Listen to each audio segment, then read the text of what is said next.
Welcome to the podcast for the Wildlife Trust of South and West Wales, and today we're going to talk about meadows and the importance of meadows. And I'm with Lizzie Wilberforce, and basically, Lizzie, what constitutes a meadow? Let's start there.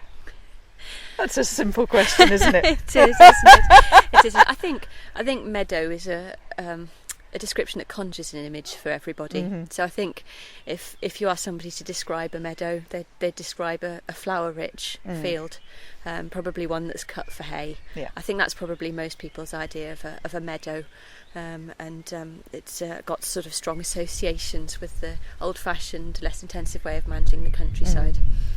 Okay, so I mean, obviously it's one of those habitats that's been in serious decline, isn't it?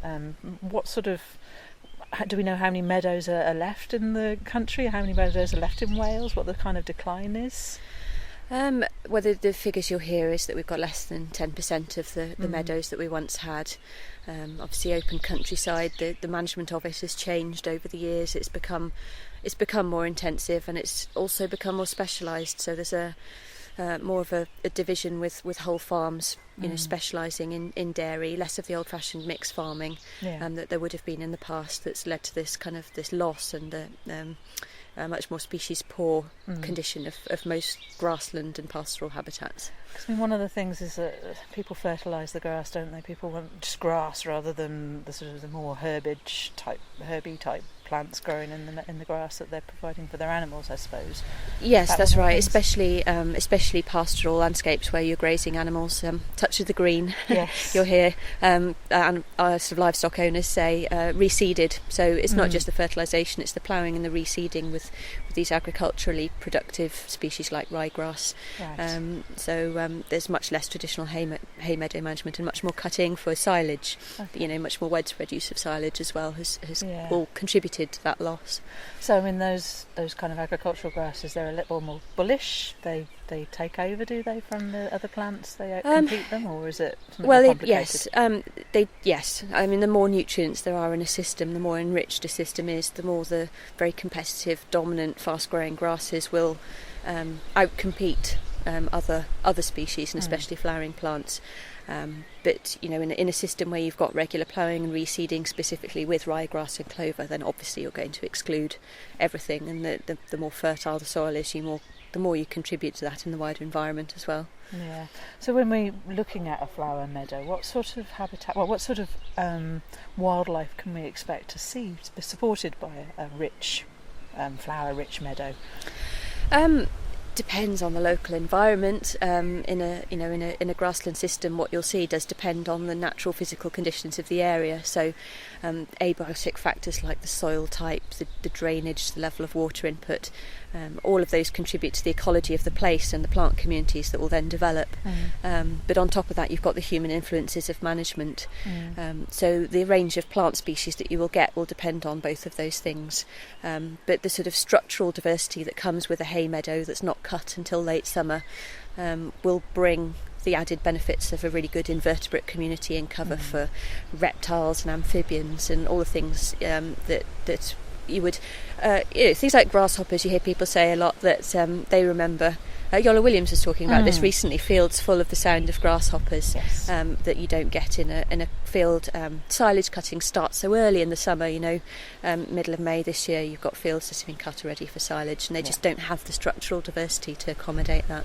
Yeah, I mean, yes, you're right actually, aren't you, because obviously the habitat just disappears, and I'm thinking we're in a meadow here now, and it's not such a nice day today, but on a sunny day later on in the year you'll get just the hum of insects and sort of a whole variety of wildlife just buzzing around it, and that's something that is missing from the countryside a lot now, isn't it? It is, unfortunately, yes. And I think it's a nice thing. We all rely on our eyes maybe a little bit too much, and we talk about the decline of wildlife in the countryside, but maybe that's what we should all do, is go and stand and shut our eyes and listen, and the difference in the sound and the lack of the insects in very agriculturally improved grassland is perhaps best heard. Yes, yeah. I mean, also with a wildflower meadow, I know, for example, I've heard my parents say things like, I love those green rolling fields, and actually when you look at them, all I think is that they're green deserts, and there really is nothing there at all. And yet you look at a flower meadow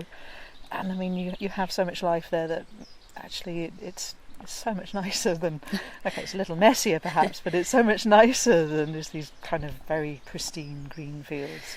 Yes, I think there is a problem with that, because people's perceptions of what is beautiful in the countryside, obviously they vary, but they also shift with the generations. So each generation that comes up with fewer of the species-rich meadows and more of the bright green rolling hills will have a different understanding of what the countryside should look like, and that does make it harder to get across the value of the species-rich and why we should be concerned that it's disappearing. I think that is definitely a problem. But on the other hand, meadows are also, if you can get people out into a species-rich meadow, it's not a difficult job to enthuse them about the value of it. It's very beautiful, and you take groups of children out doing mini beast hunts or catching the bugs in a meadow or field like that. That's an easy sell, and I think that's what we've got to concentrate on, is helping people to appreciate what amazing places they are. Well, I know I tend to lie down in a meadow and just enjoy it. Yes. You get that fantastic different view from low ground and stuff, and you're looking through the flowers, and you get the swallows sweeping overhead after all the insects that are feeding on all those flowers. It's just a wonderful experience, isn't it? Everybody should get a chance to experience that. That's right, yes. Not flattening the hay crop too much, hopefully. May have done that a little bit when I was a child, yeah. Well, yes. Hopefully a child wouldn't do too much harm to the hay crop. So we're stood in a meadow here, and just tell us a little bit about the plants that we're looking at here then. This is a very beautiful meadow. It's quite typical of this part of Carmarthenshire, and it's one that you can see when you look at it. It tells you a little bit about the local conditions. It's influenced by the hydrology. It's tending towards being quite damp, especially in the lower areas. So there's a bit of rush coming through.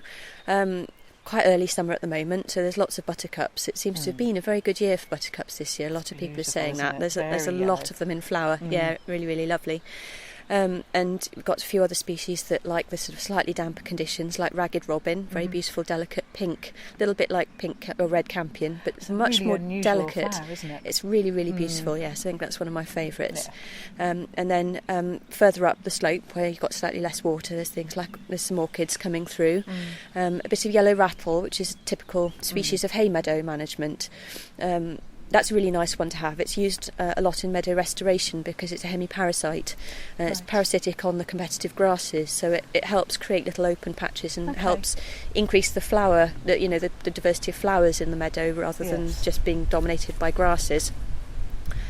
So there's those, and then there's just lots of other things mixed in that will come through more as the summer progresses. Other colours that will come out, like the knapweeds, which will add a purple colour to the meadow in the later summer. That's right, the colours that you associate with the hay cut time of year. So I mean, something like the knapweed, I know things like the goldfinches particularly love the seed heads in the autumn and everything. I know this gets left in the autumn, so you basically have the whole field covered in goldfinches and other birds that will feed off those. So it goes way beyond like the insects and the flowers itself, doesn't it, the meadow? That's right, and that's what's so valuable about hay meadows that are cut later in the summer. You're allowing things to go to seed, and that's helping propagate those species. If the knapweed's allowed to go to seed, it propagates itself, but also it's providing a resource for so many other species. Yes. Yeah. So really, is this such a diminishing habitat? And it's obviously, we can't ask farmers to change their farming practices too much because the way hay is cut and everything is so reliant on the weather, isn't it? And silage basically negates that sort of threat later on in the year of losing your entire crop. So I can understand why people cut silage so early in the year. But we could all do something ourselves, couldn't we, in our own back gardens to try and propagate a little bit of hay meadow ourselves. So how would people go about doing that? Yes, we can all make a difference. Obviously, the Wildlife Trust, we work at a high level to address the agricultural issues by trying to influence agri-environment schemes and things. But we all have our own bit to do as well. I'll do that in my day job through work. Trying to work with agricultural systems. But then at home, we ourselves we've got a lawn, and what we've done is left quite a large area of it uncut. So we have our little bit that we do keep cut short, and then another area we just allow to grow until the late summer, which is just a little microcosm of a hay meadow, really. Yeah. Anybody can obviously do that if they've got lawn you can do a lot by not using these products that simultaneously fertilise and weed kill. That not using those on your lawn will make a world of difference, and you can increase the species diversity a little bit by planting in plug plants if you want into the bits that you're leaving uncut.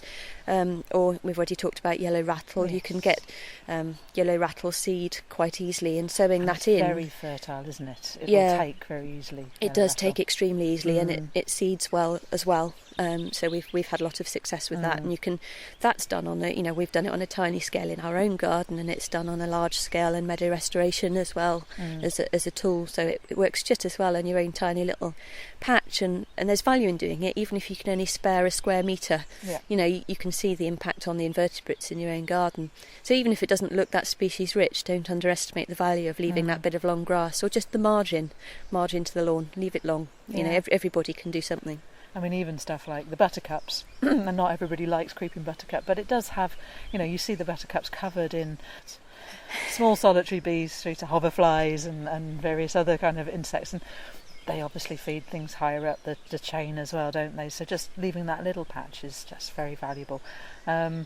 And as you say, if you introduce something like yellow rattle, then that's going to diminish the grass, so you're not going to have that sort of messiness, perhaps, if people don't like the messiness of a hay meadow.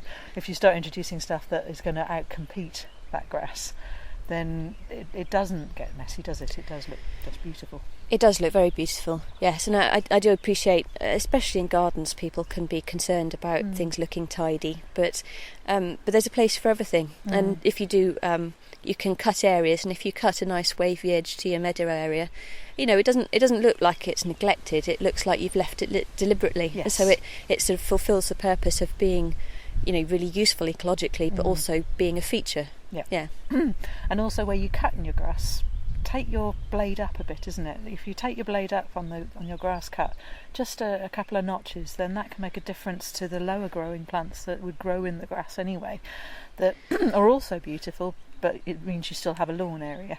That's right, yes. And if you do that, a lot of species will slightly change their growth habit. They spread instead of growing vertically. So there's a lot that you can do like that, and just taking down the frequency of your cutting. Yes. A lot of people cut their lawns every week. It's a lot of time and effort. Cut that down to once every couple of weeks. All of that adds value from a wildlife point of view. Yeah.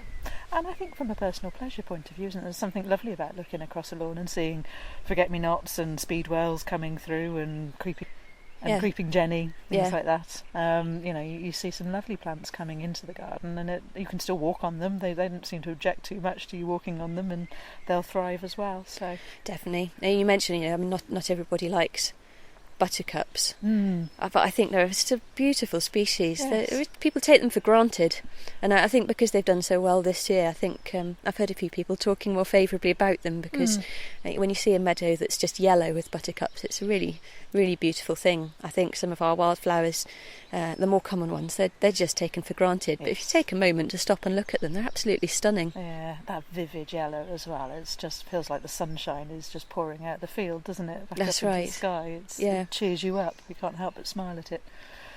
Well, thank you. Okay.